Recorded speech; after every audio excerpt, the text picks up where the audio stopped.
Hello दोस्तों, कैसे हैं आप? आशा करता हूँ आप सभी ठीक होंगे। आज हम बात करेंगे एक्सिस बैंक का फ़िनटेक प्रोग्राम के बारे में, जो कि इन दिनों काफ़ी सर्च किया जा रहा है यूट्यूब पर और गूगल पर, लेकिन एक्चुअल में इसकी जानकारी किसी के पास नहीं है। तो आइए हम सबसे पहले जान लेंगे कि एक्सिस बैंक वाक़ई में किसी तरह का रिक्रूट कर रही है या नहीं। तो सबसे पहले हम तो ये जान लेंगे कि एक्सिस बैंक एक प्राइवेट बैंक है और प्राइवेट बैंक किसी भी तरह का रिक्रूट करती है, तो वो किसी के थ्रू ही करती है। मैं जानता हूँ आप में से बहुत से लोग एक्सिस बैंक के बाकी के प्रोग्राम्स का नेगेटिव फीडबैक को दिमाग में बैठाकर इस प्रोग्राम को जॉइन करने से पहले बहुत बार सोच रहे हैं। पर आपकी चिंता दूर हो जाएगी, यकीन मानिए, लेकिन इसके लिए आपको ये वीडियो पूरा देखना होगा। सबसे पहले हम जान लेंगे कि एक्सिस बैंक वाक़ई में रिक्रूट कर रही है, तो इसके बारे में पता लगाने के लिए हमें सबसे पहले एक्सिस बैंक का जो वेबसाइट है, वो ओपन करना होगा। फिर उसके बाद करियर पेज वाले बटन को क्लिक करके उस पेज पर आना होगा। फिर नीचे की तरफ बढ़ेंगे, वैसे मैं डिस्क्रिप्शन में ये लिंक दे रखा हूँ, आप विज़िट कर सकते हैं। इस सेक्शन पर आएँगे तो फ़िनटेक प्रोग्राम के बारे में जानकारी दे रहा है। यही आपका जो पेज है, इस पेज पे आने के बाद आप ये जानेंगे कि यहाँ 2 लिंक दिए हुए हैं, एक मणिपाल के थ्रू और दूसरा एनआईटी के थ्रू, ठीक है? तो मेरे कुछ फ्रेंड्स लोग हैं, वो मणिपाल के थ्रू इस यहाँ पे ट्रेनिंग कर रहे हैं। वो जो बताए हैं, वही मैं आपको बता रहा हूँ। तो अगर आप मणिपाल के थ्रू जाते हैं, तो ये पेज कुछ इस तरीके से दिखेगा। यहाँ आप अप्लाई कर लेंगे और बात करेंगे इसके बारे में कि इसमें क्या-क्या रिक्वायरमेंट्स हैं, ठीक है? और अगर आप एनआईटी के थ्रू जाते हैं एनआईआईटी के थ्रू जाते हैं, तो आपको कुछ इस तरीके का पेज खुलेगा और यहाँ पे आप अप्लाई कर सकते हैं। हाँ, अगर हम बात करते हैं कि ये कौन से बैच को ये मतलब कि ये लोग अभी ले रहे हैं, तो आई थिंक अभी 2017 से 2022 तक के स्टूडेंट्स को ले रहे हैं, इंजीनियरिंग ग्रेजुएट्स को ले रहे हैं। और अभी आपका 60% होना चाहिए 10th में, 12th में और ग्रेजुएशन में। अगर आप ये सब कुछ क्लियर रहा, तो आपका टेस्ट के लिए आपको बुलाया जाएगा। टेस्ट से पहले एक एक छोटी-सी फ़ी होती है, वो आपको पे करनी होगी। अगर आप उस फ़ी को अगर आप पे करते हैं, तो आपका एग्ज़ाम के लिए डेट आपका अनाउंस कर दिया जाएगा कि आपका कौन से दिन पे आपका एग्ज़ाम होने वाला है। लेकिन इसके लिए आपको सबसे पहले आपको तो वेरीफ़ाई किया जाएगा। जैसे ही अगर आप अप्लाई करते हैं, अगर अपना इन्फॉर्मेशन को भर करके अगर आप अप्लाई करते हैं, तो वहाँ से आपको कॉल आ जाएगा और कॉल पे आपसे बहुत सी चीज़ें पूछी जा सकती हैं। हो सकता है कि आपसे पूछे जाएँगे आपकी कौन-सी को लाइक अगर आपको चूँकि इस प्रोग्राम में जाना है, तो आपको कोडिंग एटलीस्ट आपको अच्छे से आनी चाहिए। अच्छा इन द सेंस कि ऐसा नहीं कि आप नॉर्मल छोटी-मोटी चीज़ जानते नहीं, क्योंकि इसमें आपका कोडिंग के क्वेश्चन्स रहेंगे, उसको आपको सॉल्व करने होंगे। तो कोडिंग क्वेश्चन सॉल्व तभी हो पाएगा जब आपका कोडिंग वाक़ई में अच्छा होगा या नहीं। बेसिक लेवल तक तो आपको अच्छा से कोडिंग आना चाहिए, ठीक है? तो अगर हम आगे बढ़ेंगे, तो जानेंगे कि एग्ज़ाम का पैटर्न किस तरीके से होता है। तो एग्ज़ाम पैटर्न के बारे में मैंने अपने एक दोस्त से बात किया था, तो उसने अपना ईमेल का स्क्रीनशॉट लेकर के मेरे को सेंड किया। तो वही स्क्रीनशॉट मैं आपको शेयर करना चाहूँगा। यहाँ पे आप देख सकते हैं कि एग्ज़ाम्स का जो पैटर्न है, कुछ इस तरीके से होगा, जिसमें verbal ability, thinking ability, programming ability, जो कि एक एमसीक्यू के फॉर्म में होने वाला है। कोडिंग के 3 क्वेश्चन होंगे, एक कोड करेक्शन का होगा, दूसरा कोड जो होगा वो शॉर्ट कोड होगा और तीसरा जो होगा लॉन्ग कोड होगा, ठीक है? टोटल नंबर ऑफ क्वेश्चन होंगे आपके 43 और टाइम आपको 120 मिनट्स का दिया जा रहा है। उसके बाद आपका रिज़ल्ट आना होगा, रिज़ल्ट आपका 1 से 2 दिन के अंदर आ जाएगा, मोस्टली 3 दिन काफ़ी है रिज़ल्ट्स आने के लिए। उसके बाद जैसे ही आपको रिज़ल्ट आएगा तो आपको एक कॉल आएगा और उसमें आपको बताया जाएगा कि आपका इंटरव्यू कब होगा, क्योंकि मेन आपका इंटरव्यू है, इंटरव्यू भी आपका अच्छा होना चाहिए, ठीक है? तो उसके लिए आपको वेट करना होगा 2 से 3 दिन का।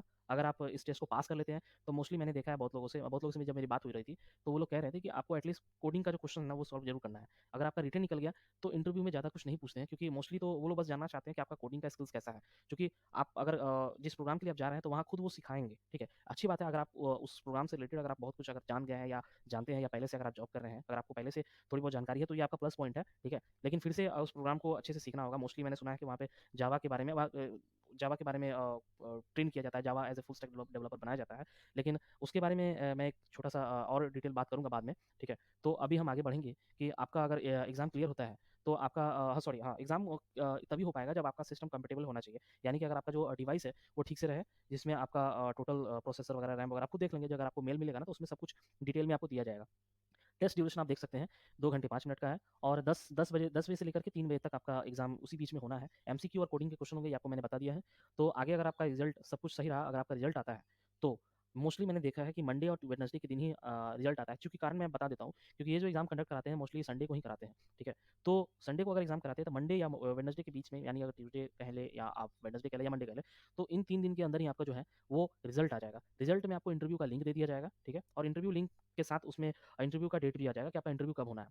अगर आपका इंटरव्यू का डेट निकल जाता है, तो इंटरव्यू मोस्टली मैंने देखा है कि फ्राइडे को लिया जाता है। इंटरव्यू जो है वो आपको फ्राइडे को लिया जाएगा और इंटरव्यू में आपको टेक्निकल इंटरव्यू तो होगा ही होगा, साथ में कुछ डिस्कशन भी होंगे। अब किस तरह का डिस्कशन होगा उसके लिए कोई आप तैयारी तो नहीं कर सकते हैं। आप वहाँ पे आप जाएँगे, फेस करेंगे, आपको जो जो पूछेंगे आपको बात करना है, ठीक है? लेकिन हाँ, टेक्निकल इन द सेंस की अगर हम बात करें, टेक्निकल इंटरव्यू की अगर हम बात करें, तो इतना जान लीजिए कि ओप्स कांसेप्ट के बारे में आपसे पूछा ही पूछा जाएगा, क्योंकि ये लोग फुल स्टैक जावा डेवलपर ही बना रहे हैं। तो आपसे ओप्स कांसेप्ट के बारे में पूछा जाएगा, आपके प्रोजेक्ट्स के बारे में पूछा जाएगा, आपने ईमानदारी से कितने अच्छे से प्रोजेक्ट किया है या नहीं किया है, वो खुद आपको पकड़ लेंगे। क्योंकि हम लोगों ने क्या है ना कि कॉलेज में प्रोजेक्ट करते हैं, हम लोग तो ईमानदारी से करते हैं, नहीं करते वो सबको पता है, ठीक है? तो जो ईमानदारी से करता है वो बता देगा इंटरव्यूअर को कि उसने किया क्या है। और इंटरव्यू जो इंटरव्यू ले रहा है ना, वो ऐसा पागल बंदा तो है नहीं कि वो हर चीज़ को मतलब समझता चला जाएगा, ठीक है?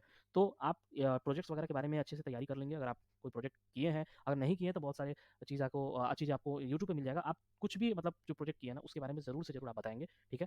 उसके बाद मोस्टली कुछ क्वेश्चन हो सकते हैं डेटाबेस से लाइक एसक्यूएल वगैरह क्या होता है, आरडीबीएमएस वगैरह क्या होता है, ठीक है?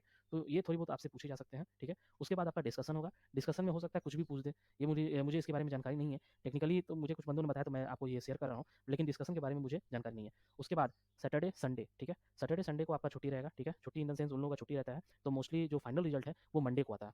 मंडे को आएगा, मंडे को आपको एक कॉल आएगा, 2-3 कॉल आएँगे आपके और आपको कांग्रेचुलेट किया जाएगा कि आपका जो है सिलेक्शन हो गया एक्सिस बैंक में, ठीक है?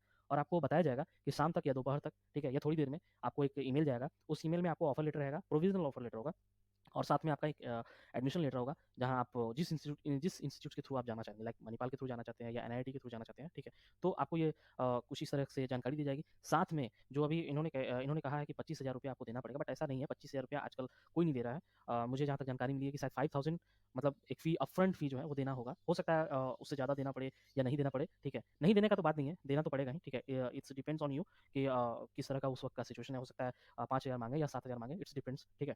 तो इसके बाद जो ऑफर लेटर होगा उसमें आपको पूरा सैलरी के बारे में बताया जाएगा कि आपकी कितनी सैलरी रहेगी, आपके जो कंपनसेशन होंगे वो सब कुछ वहाँ पे लिखा होगा। उसके बाद जो एडमिशन लेटर होगा, एडमिशन लेटर में आपका दिया होगा कि आपका जो ट्रेनिंग है वो कब से स्टार्ट होने वाला है, ठीक है? तो फर्दर डिटेल के लिए आप बने रहेंगे तो अच्छा होगा इस यूट्यूब चैनल के साथ और अच्छा होगा आपके लिए, मेरे यूट्यूब के लिए क्या। तो आगे हम बात करते हैं कि क्या है ट्रेनिंग पार्ट्स के बारे में। तो ट्रेनिंग पार्ट्स के लिए अलग से मुझे वीडियो बनाना पड़ेगा क्योंकि वीडियो काफ़ी ज़्यादा लंबा हो जाएगा और मैं नहीं चाहता हूँ कि लोग यहाँ बोर हो। तो ट्रेनिंग पार्ट के लिए अगर आपको इंटरेस्टेड है कि अगर आपका सॉरी जो ट्रेनिंग पार्ट है वो किस तरीके से होता है, ठीक है? तो ट्रेनिंग के लिए ट्रेनिंग पार्ट जानने के लिए मेरे इस यूट्यूब चैनल को सब्सक्राइब कीजिए। तो मैं जल्द ही ट्रेनिंग से रिलेटेड वीडियोज़ मैं बना करके यहाँ पे अपलोड कर दूँगा। तब तक के लिए धन्यवाद। Thank you and have a nice day.